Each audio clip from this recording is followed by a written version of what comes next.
चलिए स्टार्ट करते हैं। तो हम लोग बात कर रहे थे, या लास्ट टॉपिक जो हम लोगों ने पढ़ा है उसमें हम लोगों ने बहुत सारी चीजें स्टडी करी थी इसके अंदर, उसी को हम लोग अब आगे और डिफाइन करेंगे। जैसे पहले हम बात कर रहे थे अभी थोड़ी देर पहले मोल्स की, फिर हमने बात की थी मोल फ्रैक्शन की, तो उसी कंसेप्ट को हम लोग अब लेकर आएंगे। ठीक है, मोल्स क्या थे आपको याद है ना? मोल्स किसे कहते हैं पता है ना? मोल्स क्या थे याद है सभी को? मोल्स टर्म क्लियर यस हो सर। गई थी, मोल फ्रैक्शन की टर्म हो गई थी, और अब मोल और मोल फ्रैक्शन के बाद जो हमने नेक्स्ट टॉपिक सीखना है दैट इज मोलारिटी भी हो गई थी। Now we have to learn about molality.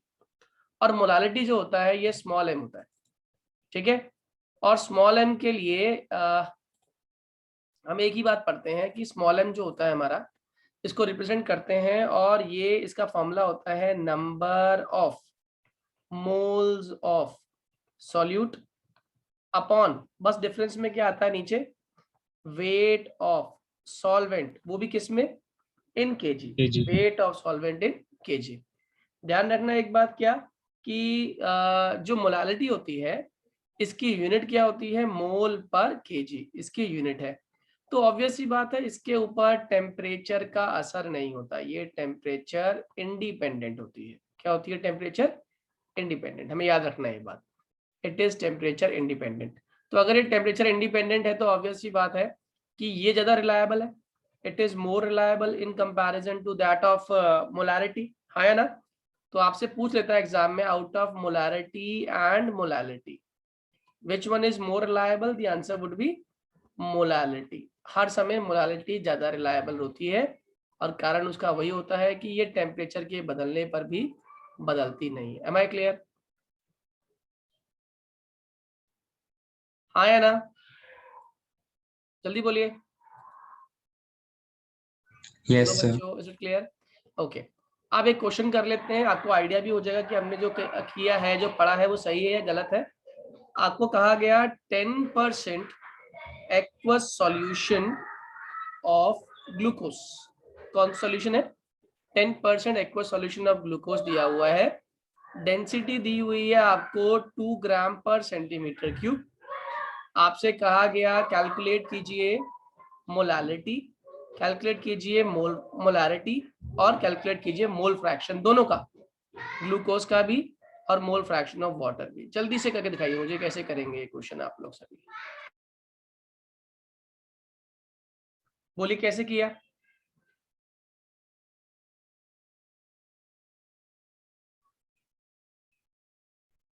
जल्दी बोलिए।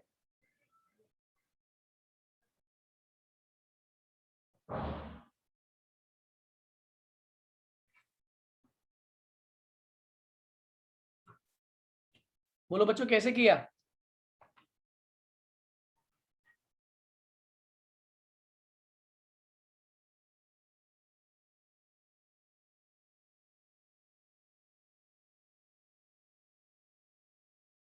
बच्चों आई एम आस्किंग समथिंग, हुआ है आप लोगों से, नहीं हुआ? देखो, इस क्वेश्चन के अंदर तुम्हें 10% क्या दे दिया, गिवन वेट कितना है, जल्दी बोलो। Given weight of 10 glucose is how gram. Much? 10 ग्राम। इसका मॉलिक्यूलर वेट आप जानते ही हो ग्लूकोज का कितना होता है, 180। तो यहाँ से आप क्या निकाल लोगे, number of moles of glucose कितना हो गया, given mass upon molecular mass, that is 10/180 आ गया। अगर number of moles of glucose आ गए तो number of moles of water भी आ गए हाथों हाथ। ऑब्वियस ही बात है 10% अगर ग्लूकोज है तो वाटर कितना है, 90। तो इट वुड बी 90 अपॉन, कितना होता है पानी का मॉलिक्यूलर मास, 18। तो यहाँ से आपके नंबर ऑफ मोल आ गए 1/18, और यहाँ से नंबर ऑफ मोल आ गए आपके 5। तो ये लिखा आपने NH2O, और ये लिख दिया आपने N glucose. Am I clear? हाँ या ना बच्चों, जल्दी बोलो बेटा, हाँ या ना तो बोलो। Yes sir. यहाँ से हम मोल फ्रैक्शन निकाल लेते हैं ग्लूकोज का, it would come out as Ng upon Ng plus N water. Am I clear? Ng कितना है 1/18, और ये कितना है 1/18 plus 5। It would come out as how much, जल्दी बोलो कितना आएगा ये सीधे सीधे दिखता है मुझे, आता है वो 1/91 करके देख लो, 1/91 आएगा, 95 शायद 95 आएगा ना, नहीं 91, 1/91। तो अगर ये मोल फ्रैक्शन ऑफ ग्लूकोज आ रहा 1/91, तो बताओ मोल फ्रैक्शन ऑफ वाटर कितना हो जाएगा। हम जानते हैं mole fraction of water is 1 minus mole fraction of glucose, it would come as 1 minus 1/91। कितना हो गया ये 90/91। मेरी बात समझ आ गई? तो पहला पार्ट समझ आ गया सभी को, हाँ या ना? Yes sir.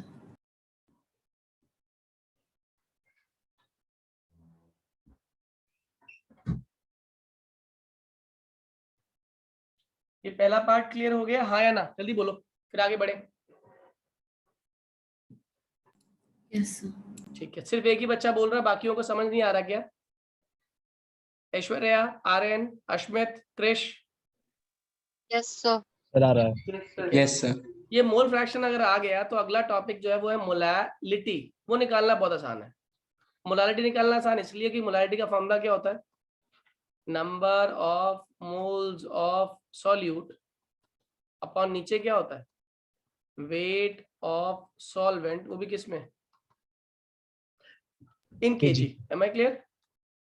बताओ नंबर ऑफ मोल्स सॉल्यूट है कितने? ग्लूकोज है कितना? 1/18। और weight of solvent in kg, solvent का वेट कितना है? 90 ग्राम अपॉन क्या कर दिया मैंने? 1000। Am I clear? हाँ या ना? जल्दी बोलिए, समझ आया या नहीं? Yes sir. मोलालिटी आ गया तो अगला पार्ट रह गया आपका कैपिटल एम। इसके अंदर भी न्यूमरेटर तो वही रहता है, बस फर्क क्या होता है, नीचे क्या आ जाता है? वॉल्यूम ऑफ सॉल्यूशन, वो भी किस में? In litre. अब मुझे क्या दे रखा है क्वेश्चन में, अगर आप ध्यान से देखें तो मुझे डेंसिटी गिवन है, और डेंसिटी कितनी दे रखी है आपको? 2 ग्राम पर सेंटीमीटर क्यूब। तो density is equal to formula क्या होता है? Mass upon volume, right? Mass upon volume होता है नहीं होता? मास कितना लूंगा इस केस में? डेंसिटी 2 हो गई, मास कितना लूंगा? सर 100। वेरी गुड, 100, क्योंकि परसेंटेज आपको दे रखा था। अपॉन वॉल्यूम, तो वॉल्यूम कितना निकल के आ गया आप लोग का? वॉल्यूम आ गया 50, मगर ये क्या आया निकल के? ml में। इसको लीटर में कैसे कन्वर्ट करूं? 50/1000 लीटर। M I clear? हाँ या ना? अब मोलारिटी निकालना आसान हो गया। Capital M is equals to number of moles of solute, that is 1/18 upon नीचे कितना आ गया? 50/1000, और इसका आंसर आ गया मोल पर लीटर। M I clear? हाँ या ना? जल्दी बोलिए, हाँ या ना? Yes sir. Yes. Clear to everyone? पूरा कंसेप्ट समझ आ गया सभी को? Molarity, molality, mole fraction, moles का। मुझे लगता नहीं कोई भी दिक्कत आ रही होगी किसी को भी।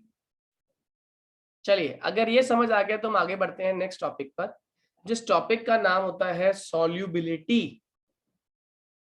आप लोगों ने टर्म पहले कभी सुनी है सॉल्युबिलिटी? अच्छा, एक चीज और रह गई आपकी बताने वाली। सॉल्युबिलिटी से पहले पहले मैं बताता हूँ आपको। एक टर्म होती है बच्चों, आप लोगों ने सुना होगा, पीपीएम। सुना है? पीपीएम इज पार्ट्स पर मिलियन, यानी कि 1 पार्ट प्रेजेंट है मिलियन पार्ट में।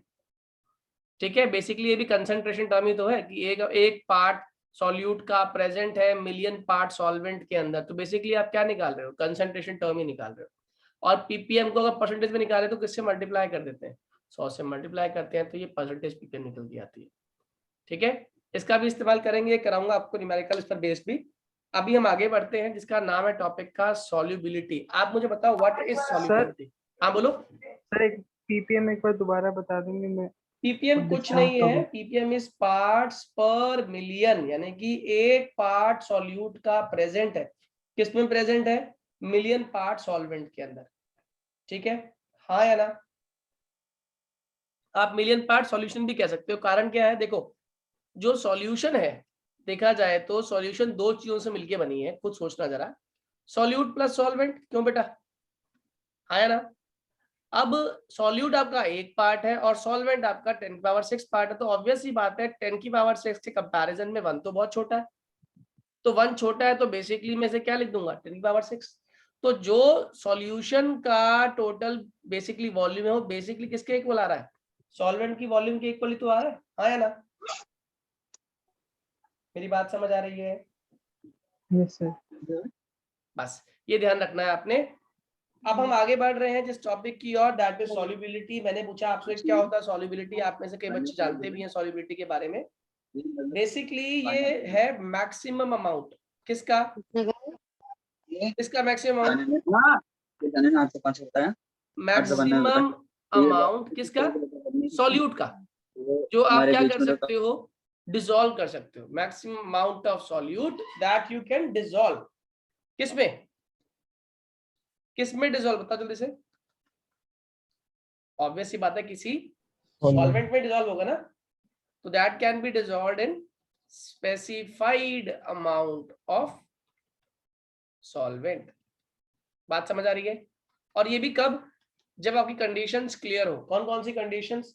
जब आपकी कंडीशंस हो, स्पेसिफिक टेम्परेचर हो, प्रेशर हो, ये कंडीशंस आपकी क्लियर होनी जरूरी है। स्पेसिफाइड टेम्परेचर पर, स्पेसिफिक टेम्परेचर पर कितना अमाउंट ऑफ सॉल्यूट घुल रहा है आपके सॉल्यूशन के अंदर, आपके जो सॉल्वेंट के अंदर, वो कहलाती है आपकी सॉल्युबिलिटी।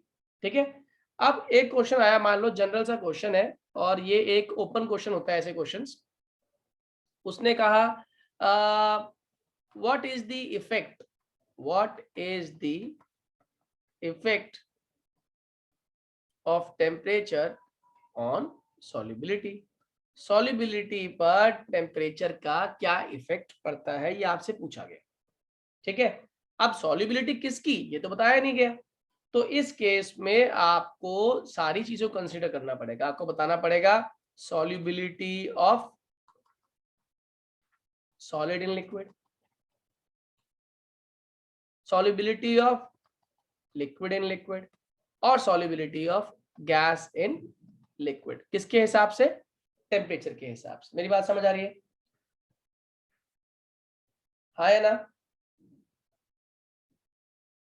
आप मुझे बताइए, सॉल्यूट क्या सॉल्वेंट, मतलब सॉलिड जो है वो लिक्विड में सॉल्यूबल होगा या कम सॉल्यूबल होगा टेम्परेचर के बढ़ाने पे? जल्दी बोलो। तो ज्यादा टेम्परेचर के बढ़ाने तक ज्यादा सॉलिड। मोर होगी सॉल्युबिलिटी। कब तक होगी सॉल्युबिलिटी मोर? चलो ये बताओ,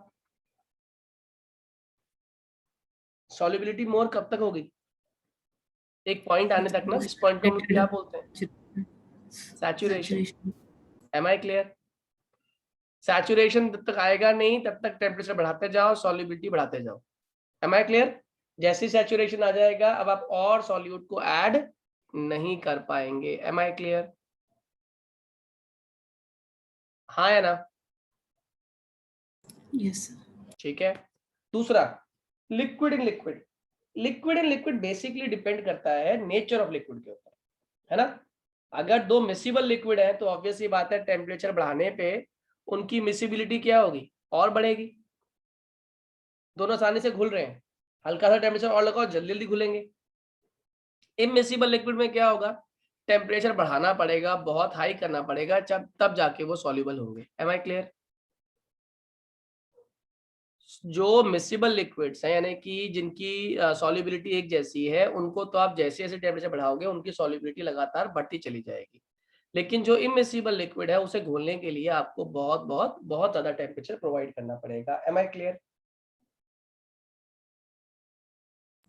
यस अब ये लास्ट वाला जो इसका पार्ट है, that is gas in liquid. ये बड़ा इंपॉर्टेंट है, इसी पर बेस हम लोग आगे क्वेश्चंस भी करेंगे, इसलिए बड़े ध्यान से समझना है इसको। Gas in liquid. Gas in liquid में आप मुझे बताओ, क्या गैस लिक्विड में डिसॉल्व होना चाहती है? क्या गैस का बाई नेचर लिक्विड में गैस डिसॉल्व होती है? हाँ, कैसे गैस जनरली लिक्विड में डिसॉल्व नहीं होती। गैस की टेंडेंसी होती है एस्केप करने की। तो गैस अगर एस्केप करने की टेंडेंसी करती है तो ऑब्वियस ये बात है, लिक्विड में घोलना उसे मुश्किल हो गया। तो हम क्या करते हैं कि हम अगर चाहते हैं कि अगर गैस लिक्विड में डिसॉल्व हो तो हमें क्या करना पड़ेगा, टेम्परेचर रखना पड़ेगा लो। और टेम्परेचर लो होगा तो इसके साथ साथ प्रेशर मुझे क्या करना पड़ेगा, प्रेशर करना पड़ेगा हाई। M I clear? जल्दी बोलिए। अगर टेम्परेचर लो है, प्रेशर हाई है, तो आपकी गैस लिक्विड में आसानी से डिसॉल्व हो जाएगी। लेकिन एक बात ध्यान रखना, कंडीशन होती है यहाँ पे, कंडीशन ये है कि temperature should not be too low. ऐसा मत कर देना कि टेम्परेचर को बहुत ही कम कर दो, कहीं गैस बिल्कुल सॉलिडिफाई हो जाए, तो वो आपकी सॉलिबिलिटी काउंट नहीं होगी। दूसरा, प्रेशर भी इतना हाई मत लगा देना, pressure should not be too high, क्योंकि अगर आपने बहुत प्रेशर लगा दिया तो गैस क्या हो जाएगी, gas will gets liquefied. Am I clear? वो भी सॉलिबिलिटी नहीं कहलाएगी। तो बड़ी ही फाइन लाइन, बहुत ही थिन बॉर्डर है हमें हमारी गैस का लिक्विड में घुलने का, और वो क्या है कि टेम्परेचर लो होगा और प्रेशर क्या होगा, हाई। अब इसी पर बेस्ड एक बहुत ही बढ़िया रीजनिंग क्वेश्चन आता है सॉल्युबिलिटी के ऊपर, और वो क्वेश्चन कहता है कि why does gases tends to be less soluble on increasing the temperature। जैसे ही हम टेम्परेचर बढ़ाते हैं तो क्यों गैसेस लेस सॉल्यूबल हो जाती हैं, क्यों गैसेस कम घुलती हैं टेम्परेचर के बढ़ाने पर? कोई आइडिया बच्चों?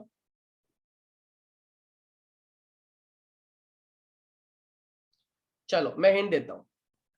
जो गैसेस होती हैं वो अगर लिक्विड में डिसॉल्व हो रही है, गैसेस प्लस लिक्विड, प्रोसेस का नाम है डिसोल्यूशन।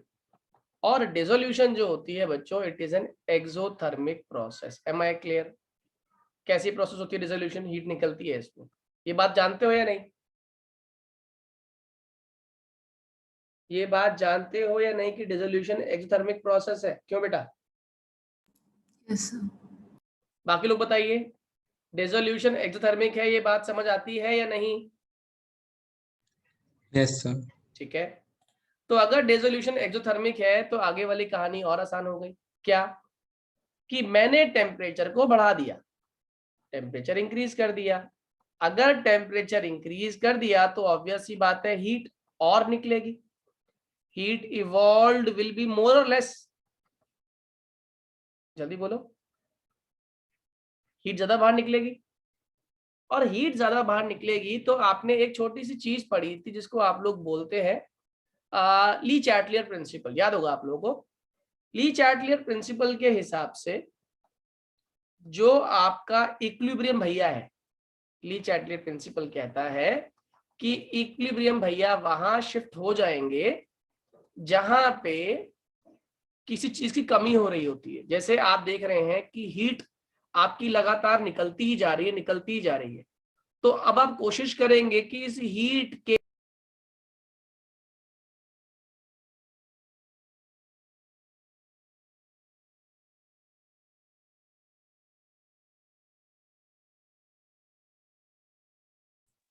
बच्चों, am I audible? Is the screen visible?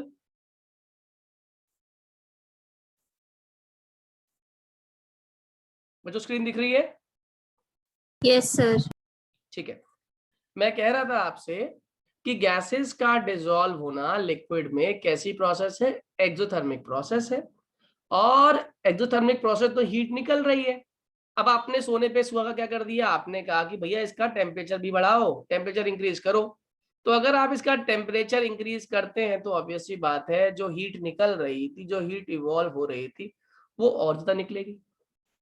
और अगर और ज्यादा हीट निकलेगी तो ली चैटलियर प्रिंसिपल के हिसाब से इक्विलिब्रियम अपनी डायरेक्शन उस जगह पर करना चाहेगा, उस जगह पे जाना चाहेगा जहां पे हीट आपकी एब्जॉर्ब हो रही हो, क्योंकि इवॉल्व का उल्टा क्या होता है, एब्जॉर्ब। तो इक्विलिब्रियम अपने आप को मेंटेन करने के लिए कहां जाना चाहेगा, बैकवर्ड डायरेक्शन में। Am I clear? तो अगर आप टेम्परेचर बढ़ा रहे हैं, on increasing the temperature, equilibrium will shift its direction to backward direction। am I clear? कहाँ शिफ्ट कर देगा, बैकवर्ड डायरेक्शन में शिफ्ट कर देगा। सही है? और अगर ये बैकवर्ड डायरेक्शन में शिफ्ट कर देगा तो सॉल्युबिलिटी का मतलब तो गैस का लिक्विड में डिसॉल्व होकर प्रोडक्ट फॉर्मेशन करना होता है। तो आप मुझे बताओ, आपका इक्विलिब्रियम तो प्रोडक्ट बनने दे ही नहीं रहा, वो तो कहाँ जा रहा है, बैकवर्ड डायरेक्शन में। तो आप मुझे बताइए रिएक्शन टेम्परेचर बढ़ाने पर सॉल्युबिलिटी को एनहांस करेगी या फिर डिक्रीज कर देगी? जल्दी बोलिए,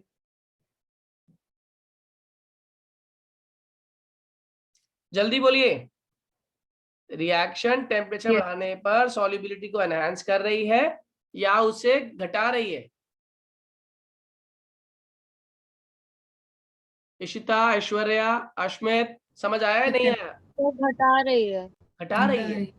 तो टेम्परेचर बढ़ाने पे आपकी सॉल्युबिलिटी क्या हो रही है, कम हो रही है।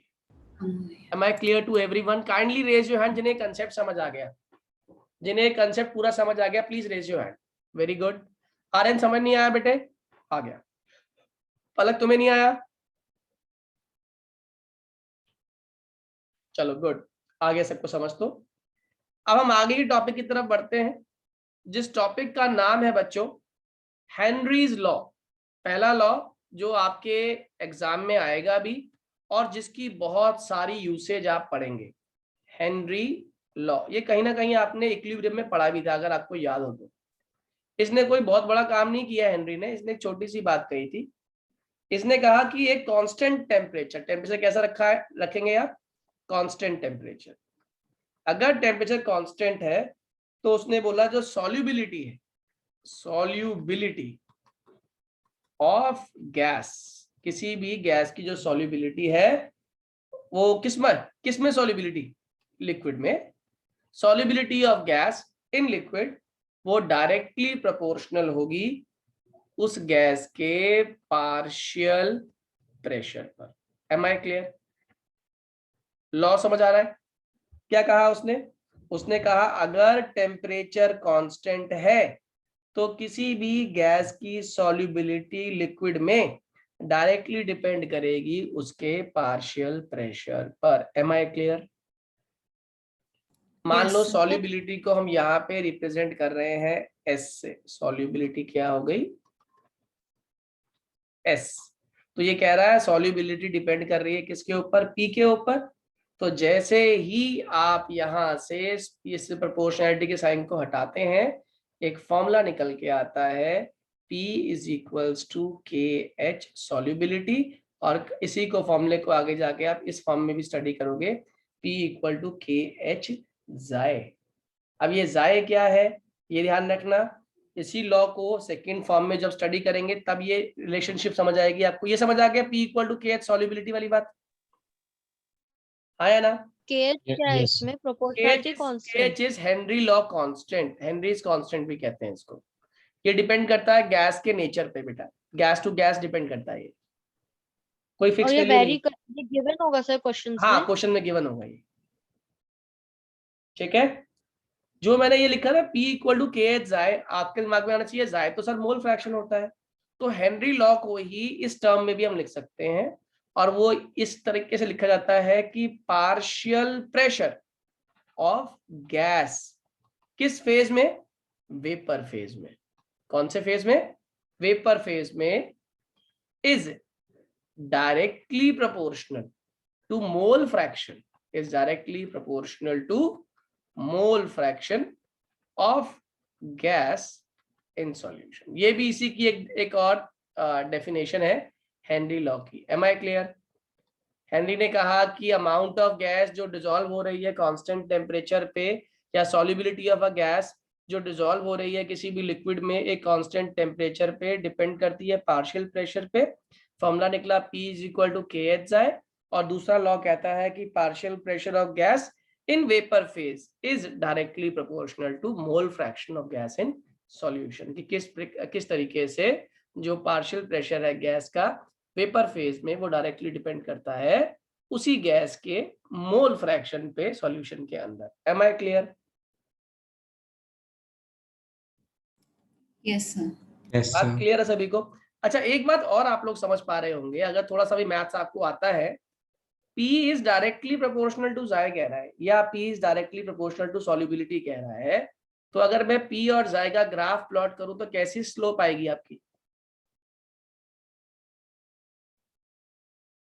जल्दी बोलो, कैसा स्लोप आएगा?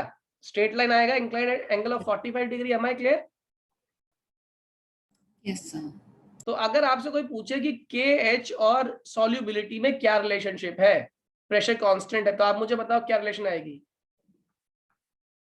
KH is equal to 1 upon solubility, या मैं कह दूं KH इज इक्वल टू, अगर P कांस्टेंट है तो KH is proportional to 1 upon S। जल्दी बोलो। Yes sir. तो इसका मतलब जितना ज्यादा KH की वैल्यू होगी उतनी ही गैस कैसी होगी? जल्दी लेस बोलो। सॉल्युबल।